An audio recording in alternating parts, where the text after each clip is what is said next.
올해는 6.25 전쟁이 일어난 지 약 70주년이 되는 해입니다. 남한은 이승만 대통령에 의하여 자유민주국가로 세워졌고, 북한은 김일성에 의하여 사회주의 국가로 세워지게 됐죠. 그런데 70년이 지난 지금에 와서 돌이켜보면 어느 사상에 의하여 세워진 그 국가가 백성을 평화롭고 행복하고 배부르게 먹게 하는가를 우리는 자명하게 보고 있습니다. 전쟁의 폐허로 먹을 것이 없어서 배를 굶으며 우리는 살았죠. 제가 어려서 보면 너무 배가 고파서 정말 보릿고개라고 하는 말이 생겼습니다. 5월 달에 먹을 것이 없다 보니까 3, 4월에 배를 굶고 정말 풀뿌리를 그리고 나무 껍질을 먹고 살았던 것이 기억이 납니다. 그만큼 어렵고 가난하게 우리는 살았는데, 박정희 대통령에 의하여 세계에서 10번째 경제대국이 되는 엄청난 경제 발전을 이루고 우리는 등 따시고 배부르게 지금도 살고 있는데도 감사를 모르고, 지금도 정치를 보게 되면 진영 논리, 사상과 이념의 논리에 분열되어 있는 이 민족을 보면서 너무나 가슴이 아픈 정말 6.25를 맞이하고 있다라는 생각이 듭니다. 저는 전쟁은 어떤 전쟁이든지 다시는 일어나서는 안 된다라는 생각을 저는 갖고 있습니다. 그런데 지금 이 땅에 또 다른 전쟁이 일어나는데 그건 코로나로 인한 전쟁이죠.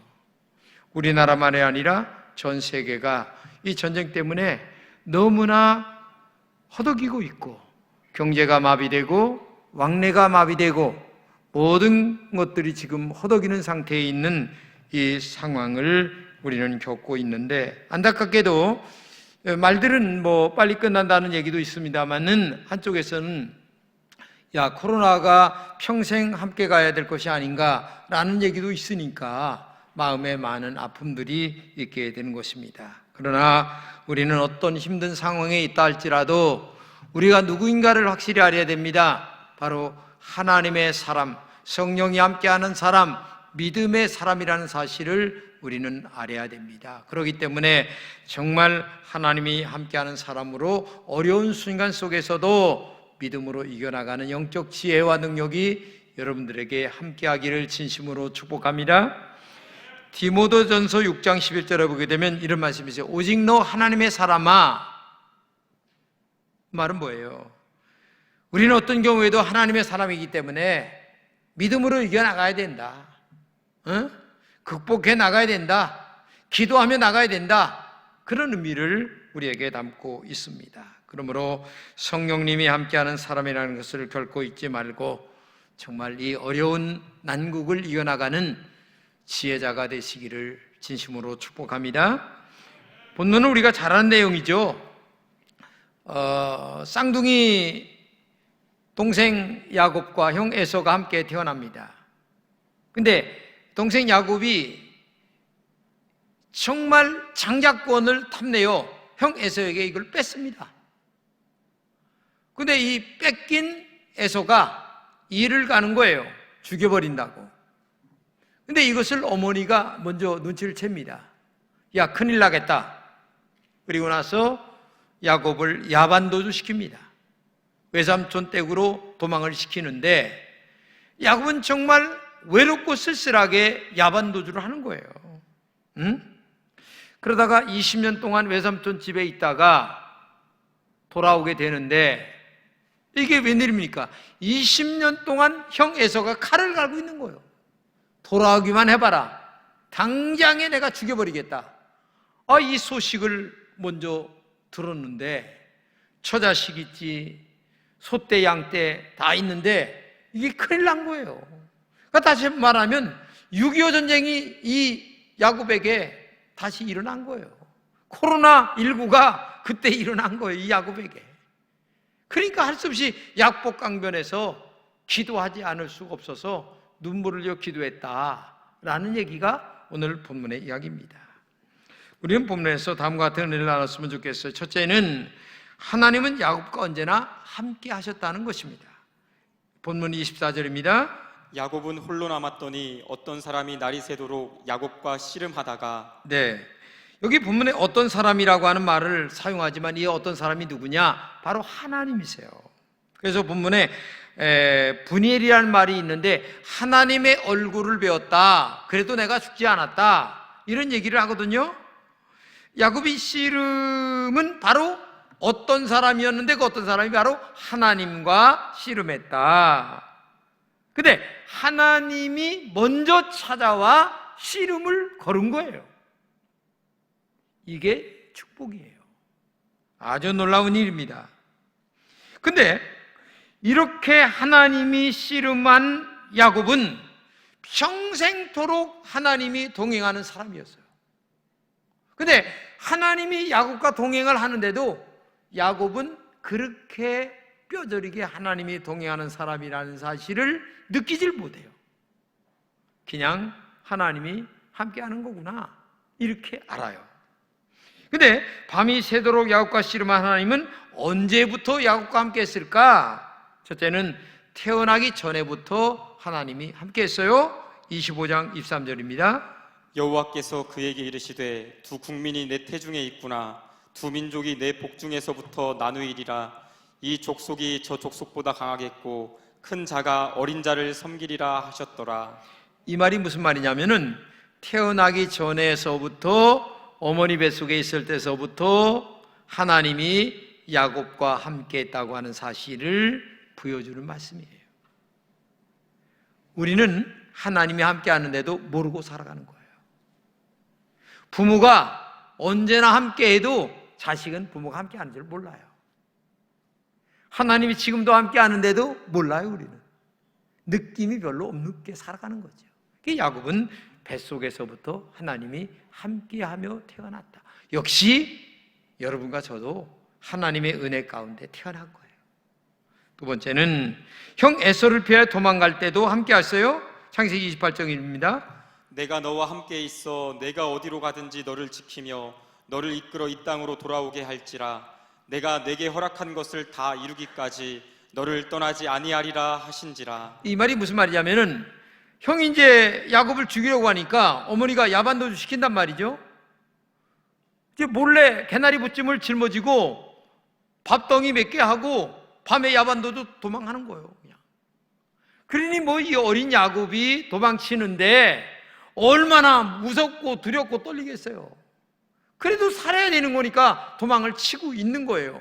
밤이 깊어서 옆에 있는 돌을 베개하고서 잠을 청하는데 갑작스레 하나님이 나타나셔서 하시는 말씀이 너를 떠나지 아니하겠다라는 말씀을 하는 거예요.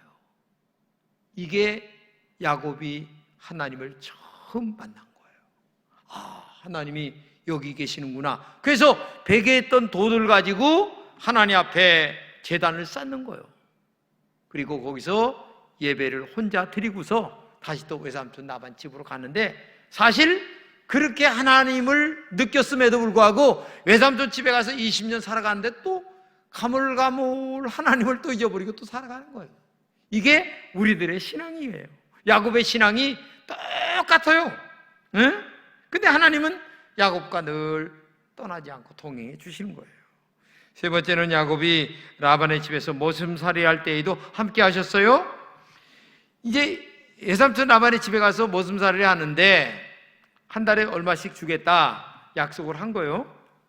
근데 하나님이 하나님 앞에 약속을 했는데 외삼촌이 월급을 안 줘요. 10번이나 번역을 하는 거야. 이 핑계 저 핑계 대면서. 그러니까 마음이 얼마나 아픈지. 아니 나도 지금 장가 가가지고 자식 새끼 먹이고 살아야 돼. 내 재산도 불려야 되는데 외삼촌이 돈을 안 주니까 마음이 상해서 하나님 앞에 그냥 아유 하나님 이거 나는 언제 그래 내 이 재산을 꾸리고 내 가족을 꾸리며 살아갑니까 하면서 허탈하게 얘기를 하는데 하나님이 또 나타나셔서 내가 다 한다. 10번이나 네 외삼촌 라반이, 그래서 하나님이 그때 뭐라고 말씀하신 줄 아세요? 내가 재산을 옮겨주겠다. 그래가지고 낳는 새끼마다 한 색깔로 낳는데, 그때부터 하나님이 약속한 순간부터 낳는 새끼가 뭐냐? 아롱아롱 얼룩이가 낳는데 삼촌하고 딜을 하는 거야. 삼촌 지금서부터 낳는 새끼가 아롱아롱 얼룩이면은 내 거고, 삼촌 한 색깔로 나면 삼촌 거요. 그러니까 이거 뭐 99%가 뭐 다 한 색깔이니까 그래 약속이요, 하나님 앞에 약속이요 하고서 하는데, 이게 웬일입니까? 낳는 것마다 아롱아롱 얼룩이네. 그러니까 다 재산이 그냥 순간적으로 1년, 2년, 3년 사이에 그냥 삼촌 것이 이 짝으로 다 옮겨진 거예요. 이게 하나님이 함께하는 거예요. 그런데 시간이 지나고 나서 한 20년 가까이 됐는데 재산이 거의 다 삼촌 것이 자기 것이 된 거야. 그러니까 하나님이 야, 고향으로 돌아가라. 그래가지고 지금 고향으로 지금 돌아가는 거예요. 지금 가는데 삼촌이 형 에서가 지금 죽인다고 지금 달려들고 있는 그 판국 상황이에요, 지금 현재. 그러니까 한마디로 얘기하면 야곱에게는 태어날 때부터 어둡고 외롭고 쓸쓸한 밤에서부터, 그리고 외삼촌 라반의 집에 가서 머슴살이 할 때서부터 고향에 돌아올 때까지 어느 한순간도 하나님이 함께하지 않은 순간은 없다. 근데 야곱은 그거를 깊게 느끼질 못하는 거예요. 오늘 여러분과 제가 신앙생활합니다. 근데 하나님이 늘 함께 하셔서 우리가 살아갑니다. 근데 하나님이 함께 한다는 사실을 그렇게 깊게 느끼질 않아요. 내가 뭐 등 따시고 배부르고, 내가 월급 타고, 내가 돈 벌고, 내가 사업자라고, 내가 나 잘 돼서 하는 줄로 알지, 하나님이 역사하셔서 그렇게 됐다 말은 합니다. 근데 실제 뼈저리게는 못 느낀다. 참 이상한 게 우리 인간들의 살아가는 거예요. 자, 이렇게 살아가는데 어느 날 하나님이 고향으로 돌아가라고 하시죠. 그래서 야곱은 고향으로 돌아가는데, 두 번째, 야곱은 이제 고향으로 돌아가는데 하나님의 품에서 날이 새도록 통곡을 합니다. 자, 본문 24절입니다. 야곱은 홀로 남았더니 어떤 사람이 날이 새도록 야곱과 씨름하다가. 여기 이제 고향으로 돌아가는데 야복강 나루토에서 소식을 듣는 거예요. 무슨 소식? 형이 군사 400명을 거느리고, 야, 20년 전에 장자권 뺏었지? 너 싸가지 없는 놈이야. 내가 칼로 네 목을 빌 거야 하면서 군사 400명을 거느리고 지금 달려온다는 소식을 들은 거예요. 6.25 전쟁이 또 일어난 거야, 야곱에게. 야, 이거 큰일 났다.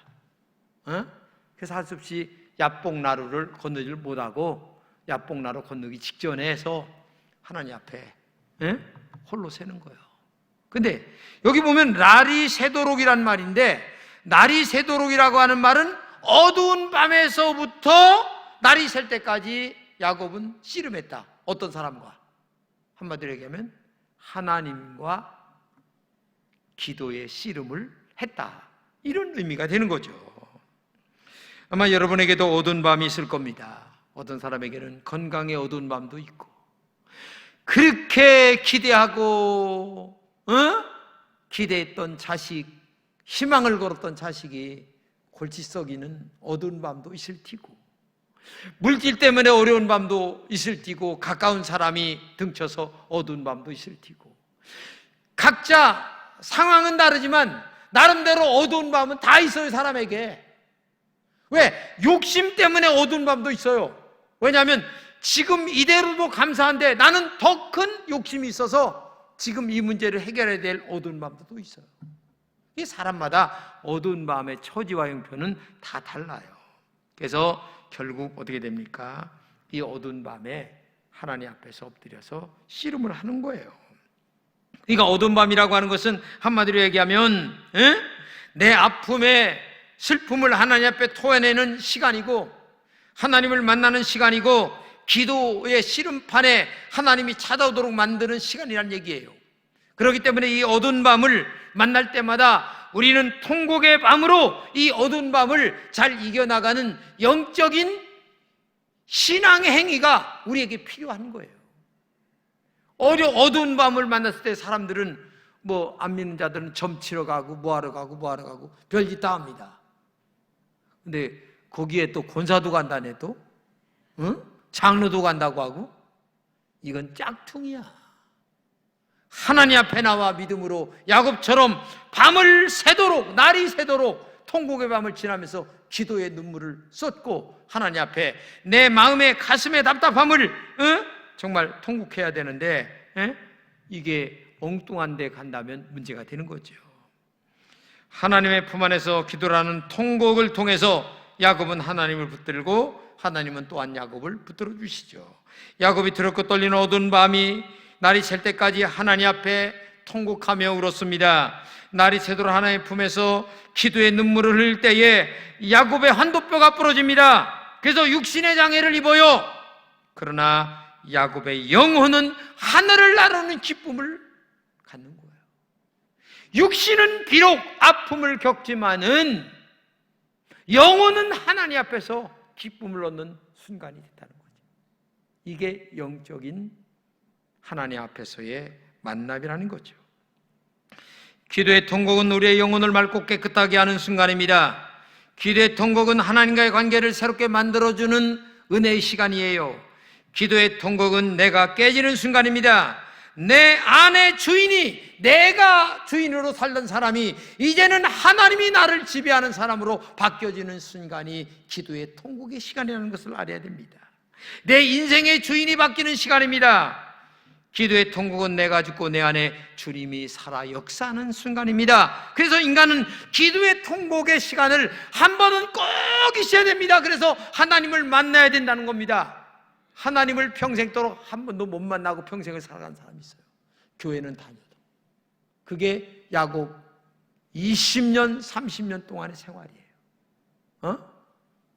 교회도 그런 사람들 많아요. 교회를 오랫동안 다니고 신앙생활 잘하는 것처럼 합니다. 살아계신 하나님, 전능하신 하나님 찬양 잘합니다. 그런데 야곱처럼 그저 하나님은 계시지만 하나님 없이 살아가는 사람. 신앙생활은 잘하는 것 같지만 내가 주인 되어 살아가는 사람. 이게 교인들의 신앙의 현주소예요. 그런데 하나님은 지금 이 야복강 나루에서 결국 기도라고 하는 이 통곡의 시간을 통하여 하나님의 품 안에 엎드려 통곡의 눈물을 흘리면서 그때 하나님을 만납니다. 야곱이 뭡니까? 야곱이라는 뜻은 도적 같은 놈, 다른 말로 얘기하면 자기 중심적으로 살아가는 사람, 이스라엘로 변합니다. 이름이 뭐냐? 하나님과 겨루어 이겼다. 아니 어떻게 하나님과 겨루어 이깁니까? 하나님이 져주신 거죠. 하나님이 만나주신 거예요. 그러니까 기도라는 통곡을 통하여 하나님을 만나주는 사람, 다른 말로 얘기하면 아까 얘기한 대로 나 중심으로 살던 사람이 하나님 중심으로 사는 사람, 내가 주인 되어 살던 사람이 하나님이 내 인생의 주인 되어 살아가는 사람.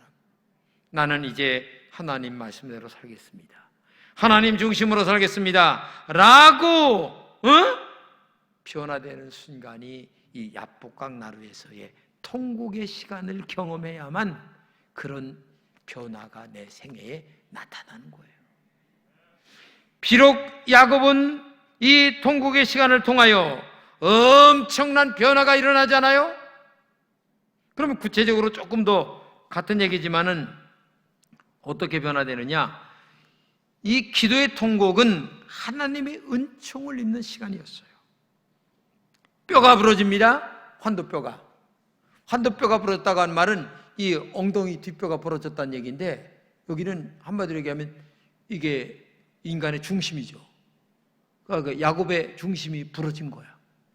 그러니까 한마디로 얘기하면 하나님 없이는 살 수 없는, 하나님의 붙드심이 없이는 살 수 없는 인간으로 탈바꿈되었다, 그런 뜻이에요. 그러니까 아까도 얘기했지만 하나님이 인생의 주인이 되었다. 이게 야곱이 살아가는 지름길이에요. 우리가 신앙생활 하는데도 내 힘으로 살 때가 많아요. 기도를 통하여 하나님을 붙잡아야 되는데 붙잡은 것 같지만 하나님은 없어. 하나님을 믿는 것 같지만 내가 주인이야. 이런 사람들이 태반이에요. 교회 안에 태반이에요, 진짜. 안타깝죠. 그게 목사가, 목회가 얼마나 힘들어요. 이게 진짜 믿음의 사람을 데리고 목회하는 게 아니라 사람, 인간을 데리고 목회라는 거예요. 지금 내가 믿음의 사람이라면 말씀 한마디면 아멘 100% 따라야 되는데 토를 너무 많이 다뤄. 자기 개인 생각을. 그러면 안 되죠. 하나님의 말씀을 얘기하는데 거기 어떻게 토를 달고 얘기합니까? 그건 말이 안 되는 거예요. 하나님의 말씀은요 아멘이에요. 할렐루야. 아멘이에요. 그래서 환도뼈가 불었다고 하는 말은 중심이 깨지고 하나님을 붙잡는 사람이 되었다. 여러분, 중심이 깨지는 은혜가 있어야 될 줄로 믿습니다. 통곡의 시간이 있어야 되는 거예요. 통곡의 시간이. 두 번째는 기도의 통곡은 밤을 낮추러 변하게 해요. 깊은 어두움의 밤이 정말 날이 밝는 은총으로 변하게 되는 축복을 받는 거예요. 여러분, 지금 코로나로 말미암아 우리가 어두운 밤을 지나고 있잖아요. 이때 우리가 할 수 있는 것이 뭐가 있겠어요?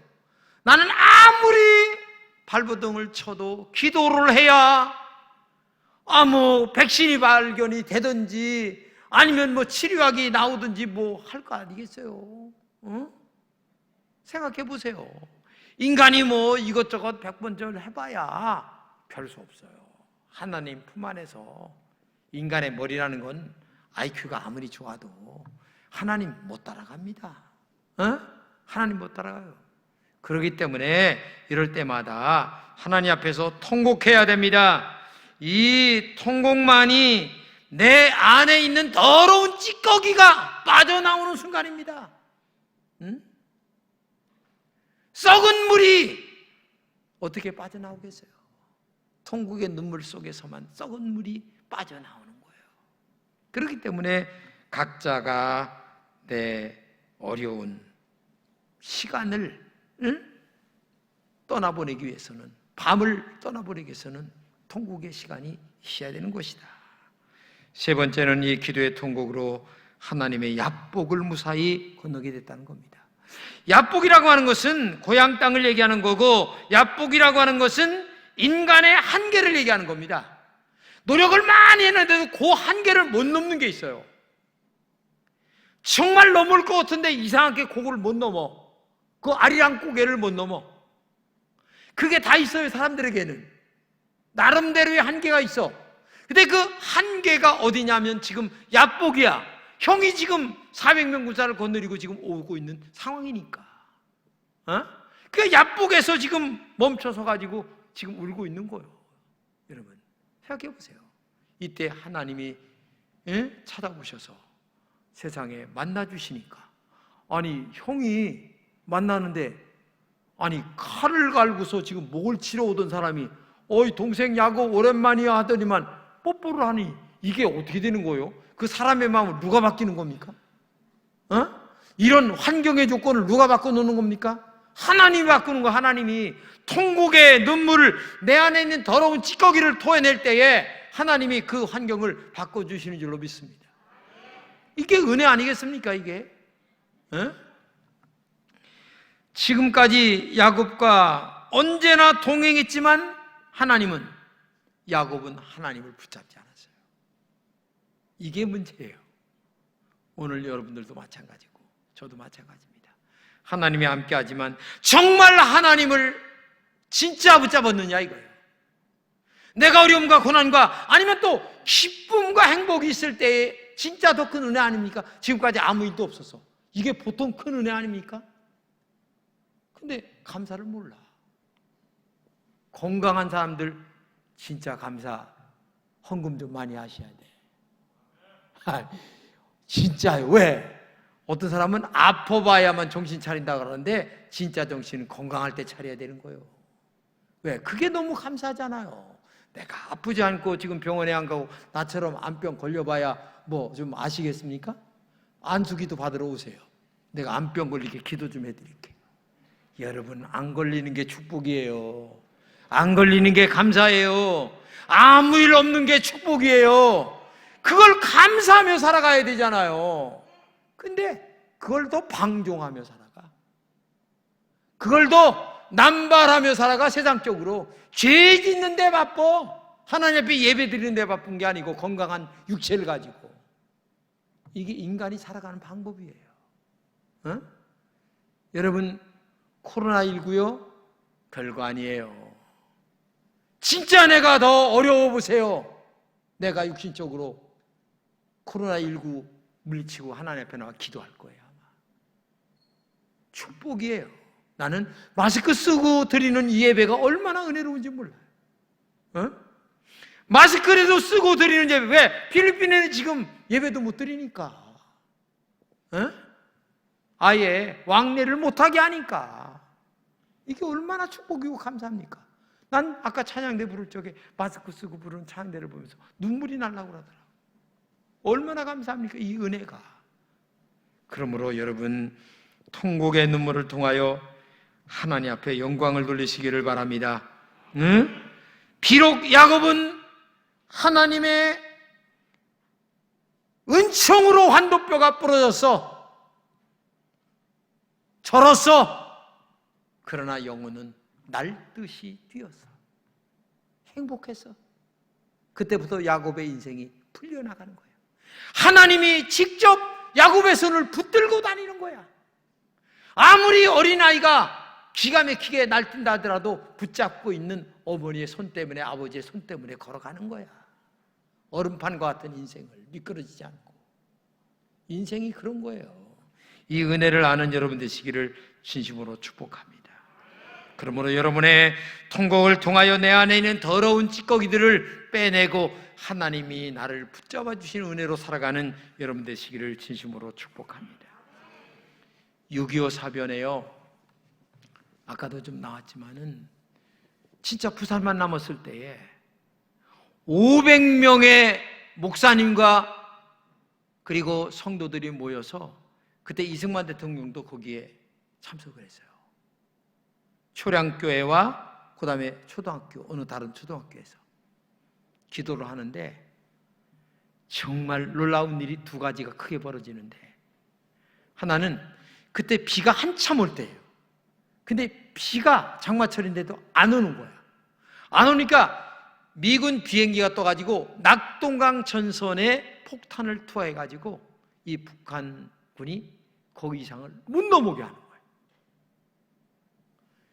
그러다가 알다시피 9월 15일 날 메가더 인천 상륙작전이 이루어져가지고 아주 급반전, 완전히 풍전등화와 같은 이 순간이 완전히 반전이 되어서 남한만이라도 이렇게 자유민주주의가 되어서 여러분과 제가 행복하게 이 자리에서 예배를 드리고 찬양을 드리고 말씀을 듣는 시간이 이루어지게 된 줄로 믿습니다.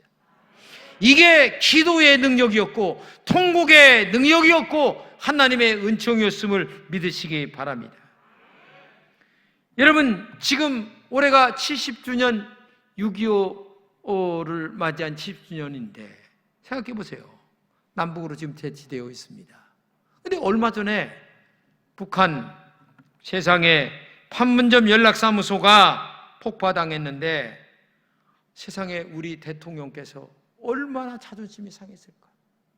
나도 자존심 상하고 여러분도 자존심이 얼마나 상했습니까? 생각해 보세요.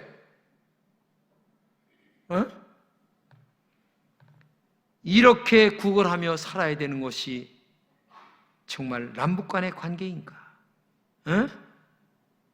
우리들의 진심이, 대통령의 진심이 왜 북한에는 전달되지 않는 겁니까? 이게 현실이에요, 현실. 이러한 모든 문제들의 해결은 한 가지뿐이다. 그것은 오직 통곡하며 기도해서 하나님의 은혜로만이 마치 독일처럼 장벽이 무너질 날이 있어야 되는 것뿐이다. 그렇기 때문에 오늘도 여러분과 제가 나라와 민족을 위하여 기도해야 될 줄로 믿습니다. 개인의 문제만을 위해서 기도만이 아니라 이 나라와 민족을 위하여 통곡의 기도를 할 때마다 하나님께서 장벽을 허물어 주시고 피 흘림이 없는 평화의 통일이 분명히 이루어지게 될 줄로 믿습니다. 저는 개인적으로요, 이건 개인적 생각입니다. 통일은 두 가지 방법밖에 없어요. 하나는 무력 통일이냐, 아니면 하나는 평화적 통일이냐. 그럼 평화적 통일은 어떻게 해야 되느냐? 다른 게 없어요. 국민들의, 미국에 있는 국민들의 생각이 깨어나야 됩니다. 근데 깨어나는 방법은 뭐냐? 개성공단 같은 것들이 약 한 50개가 여기저기 그냥 우죽순으로 생겨서 민주주의가 이런 것이구나 라는 생각들이 백성들 속에 들어가야만, 그리고 지도자 속에 들어가야만 되는데 이게 어렵죠. 어려운 거예요. 그렇기 때문에 기도라는 능력밖에는 없는 거예요. 우리가 옛날 정말 어려웠을 때 눈물을 흘려 기도했던 것처럼 오늘 등 따시고 배부를 때 감사함으로 오히려 더 뜨겁게 기도해서 이 나라와 이 민족이 평화적 통일이 될 수 있도록 기도하는 여러분 되시기를 진심으로 축복합니다. 기도하겠습니다. 하나님 감사합니다. 우리 금천의 모든 성도들에게 진정한 눈물의 통곡이 있도록 하나님이 은혜로 함께하여 주옵소서. 어려움만 있을 때에 기도하는 것이 아니라 기쁨과 즐거움 속에서도 기도하는 종들이 되게 하여 주옵소서. 오히려 더 큰 감사가 우리에게 있게 하여 주옵소서. 이 큰 축복이 얼마나 은혜입니까? 이렇게 예배를 드리는 축복이 얼마나 감사합니까? 오히려 이때에 하나님 앞에 더 기도하고 어려운 자들을 도우려고 하는 마음과 하나님 앞에 감사하는 마음으로 살아가는 저희들 되게 하여 주옵소서. 그런 믿음의 종들이 되어서 하나님 앞에 영광을 돌리고 겸손하게 무릎을 꿇는 하나님의 종들이 되게 하여 주옵소서. 그래서 이번에 우리가 정말 어려운 자를 돕기 위하여 라면을 나누고 필리핀 선교를 하려고 하는 이런 마음도 있는데 우리 모두가 동참하여 하나님께 영광을 돌리고 감사로 영광을 돌리는 우리 금천의 성도들이 되게 하여 주옵소서. 예수님의 이름으로 기도합니다. 아멘.